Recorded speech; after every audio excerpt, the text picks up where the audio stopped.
when we went to the 96 Brits, nobody knew who we were. There was a few people, within the industry who recognised us, but we hadn't released anything. So to the wider public, it's like, who were they? Mm-hmm. And then 97 was the Union Jack dress.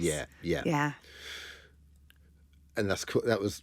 That's calling Liam out. Was it you who called Liam out? Because he'd said it on stage the year before. What has he said? He said, come and have a go if you think you're hard enough. Yeah. I think it was potentially to the audience. Well, not you. Or something. No, it wasn't to me. But then in 97, he'd said in the media that he might have to boycott the Brits because if the Spice Girls were there, he'd have to deck us, right? So I took the opportunity on stage to say, Liam, come and have a go if you think you're hard enough. Did you ever meet him after that? I did. So the first time I met him properly, I was at Natalie Appleton's house, and it was at the time when Liam and Nicole were together, and they turned up one day when I was there, and I was like, oh my God, it's Nick. Liam's with her. I was like, brilliant, let me answer the door. So I answered the door. Yeah. And he just goes, spots it's me and goes, come on then, Scouse. And, just brilliant. And since that day, really, we just hit it off. Yeah. And, it's that little Manchester-Liverpool rivalry. Yeah. Funny though, isn't it? They just go all out, don't they? Bands, work their whole life to break America.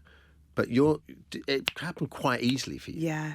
It did. I think... Do you have to do the radio tours and all of that? No, it was the video. Wow. The Wannabe video did everything. And it's so interesting because Virgin weren't happy with the video. They were nervous about it. They thought it was too scrappy. But we were like, no. This is us. That's what we were doing in record companies. We were rocking up to RCA and Sony Music and all these places and jumping on tables and me doing backflips. And we were just causing chaos everywhere we went. And that was, so beautifully portrayed in this video. And it just, it captured people's imaginations, and it did in America. And it was the box here. Yeah. Remember, you could ring up and you'd see it on the telly, the numbers. Yeah. Amazing. I remember when I was a runner my first job in London was for a documentary company. We were filming something at the old St Pancras Hotel, which is now lovely and like Razzie. But at the time, it was Derek. For years, it was Derek. It was where you filmed Wannabe, right? And at the time, I didn't know that, and I was walking one end of the hotel to the other, getting lunch or whatever. And I remember walking past that staircase going, holy shit, what the... It's the Spice Girls staircase.